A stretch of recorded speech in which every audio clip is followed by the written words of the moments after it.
para ser padre, né? Está estudando para ser padre.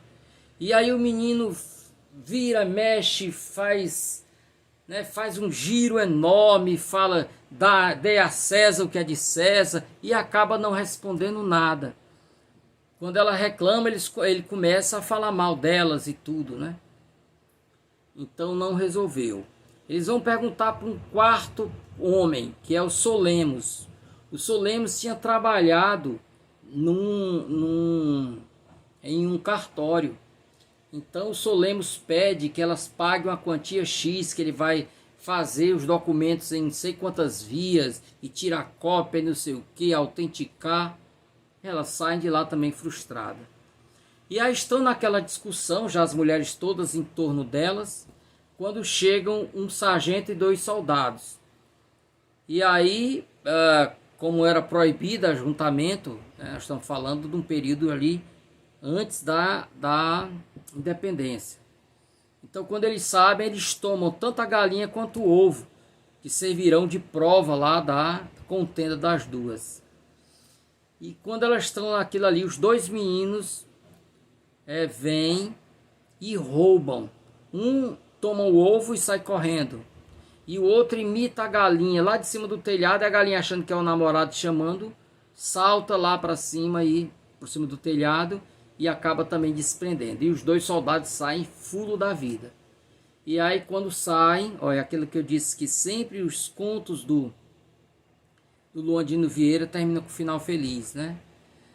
A mulher que tinha estado prestes a perder a galinha, entrega o ovo para a grávida, né? Ah, isso aí é o bebê reclamando dentro da barriga dela. Já fui grávida também, sei o que é isso. Aí dá ela o ovo e a história termina desse jeito. Então, pessoal, uma questão interessante é a dimensão alegórica. Como eu falei, você pode ler a história apenas acompanhando o drama dos personagens, mas você pode ver num plano alegórico. E aí, dentro dessa visada alegórica do texto, eu perguntaria: quem os personagens representam? Né? Para além do seu drama pessoal, qual é a representação dele do ponto de vista coletivo? Então eu separei os personagens em 2 blocos. Aqueles que são os mocinhos da história, e aqueles que representam os vilões da história. Primeiro, os mocinhos. A cabire, a galinha, representa os bens angolanos, cobiçados pelo colonizador, né? Nesse sentido, o ovo que ela está gerando simboliza a geração de riquezas e do futuro de Angola. Nota que eu estou dando uma guinada política, uma leitura política, né, ao texto. Muito próprio da época, que você tinha que cifrar para o colonizador não perceber. Nhambina e Nhazefa representam as etnias.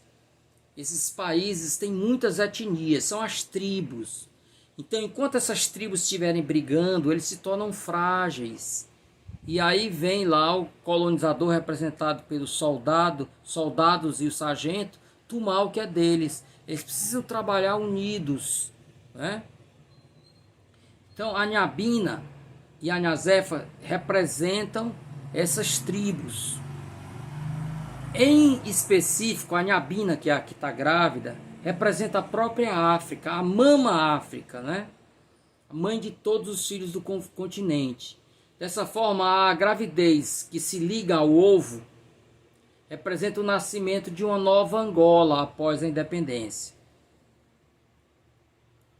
Chico e Beto, assim como o ovo, assim como o feto, todos eles representam o futuro de Angola.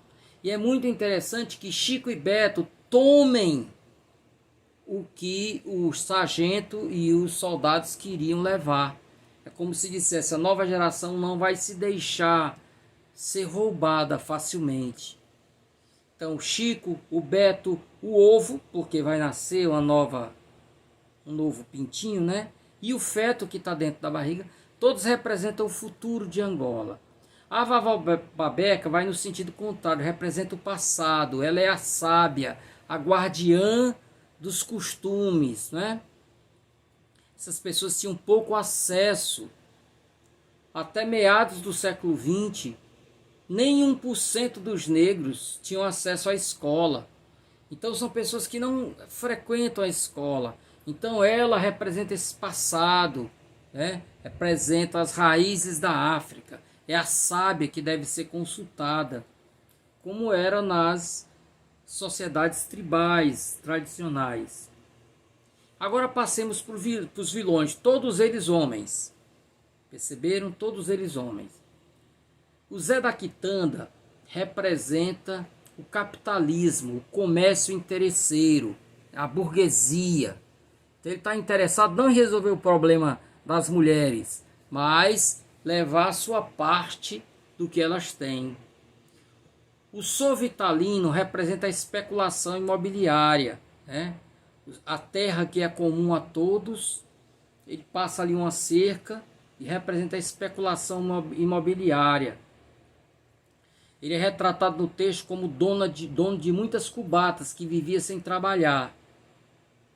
Azulinho, enquanto futuro seminarista, representa a igreja conservadora, aquela que não se envolve em problemas terrenos, ficam lá, né, só questão do etéreo, construir o seu castelo no outro mundo e tal, enquanto o mundo aqui está se acabando. Então Azulinho é essa religião alienada e, portanto, subserviente ao status quo, ao que está estabelecido. É com tristeza que eu digo que parte da igreja foi subserviente aos ditadores aqui. A ditadura que começou em 64 teve o apoio da igreja. Como agora você vê muitos religiosos também apoiando esse governo genocida aí. Com o perdão dos que o apoiam aí. Mas eu não posso me furtar a externar a minha fúria. Então,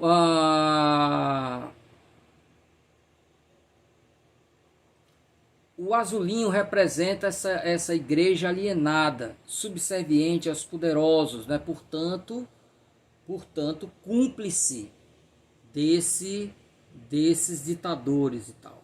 O Solemos representa a burocracia, o antigo do cartório. Então você precisa de papéis. Em vez de resolver o problema, precisa de papéis, porque quanto mais papéis, mais dinheiro para o burocrata.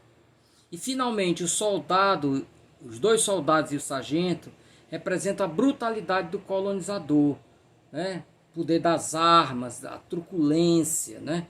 O poder de vigilância e opressão sobre o povo angolano. Só está interessado nos seus próprios interesses, não eles hesitando em tomar a galinha e o ovo, que são representações respectivamente dos bens angolanos e do futuro da nação. Em relação à linguagem, como eu pedi que vocês vissem, como é que ele trabalha a linguagem, né? Então, primeira coisa, ele vai trazer os elementos, ele vai enriquecer a língua com elementos vindos do quibundo. Então você tem, por exemplo, jindungo, pimenta malagueta, monandengue, criança, vavó, ou vavô, a vavó e vovô, nha, que significa senhora. Então, muitas palavras vindo do quibundo. O diálogo com a oralidade, termos e frases vindas da oralidade presentes no conto, por exemplo, juro, sangue de Cristo. Filhe bem, mamãe, é a cabire. Que juro pelo sangue de Cristo, juro sangue de Cristo. Cada vez, com as duas palavras juntas, né? Cada vez, vovó, só Pepelo é que percebe bem, ele me ensinou. O M, um apóstrofe, ensinou essas junções que a fala, né? Então, essa subversão da linguagem faz parte, anda de braços dados, ou par e passo, para ser chique, né? Par e passo com todo o trabalho de crítica social que está no texto. Então você tem uma crítica social no plano do conteúdo, mas no plano da forma, a língua, a maneira como ele escreve, também ela é rebelde, também ela é subversiva, ok?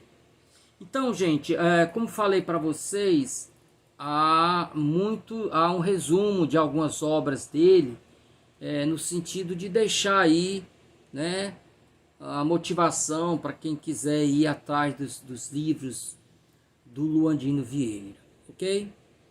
Então, um grande abraço a todos. Não deixem para fazer a avaliação na última hora. Vocês têm que me entregar até o dia 6.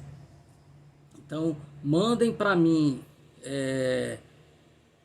a atividade. Façam a atividade. Vocês vão escolher uma das questões. São duas. Vocês escolherão ou uma sobre o Agostinho Neto, poeta, ou uma sobre a questão da linguagem em Luandino Vieira. Vocês podem usar o conto ou podem usar outro texto que vocês encontrarem como exemplos, poemas, ou outros textos do Luandino. Vocês podem usar para ilustrar a questão da utilização da língua como ferramenta de emancipação política.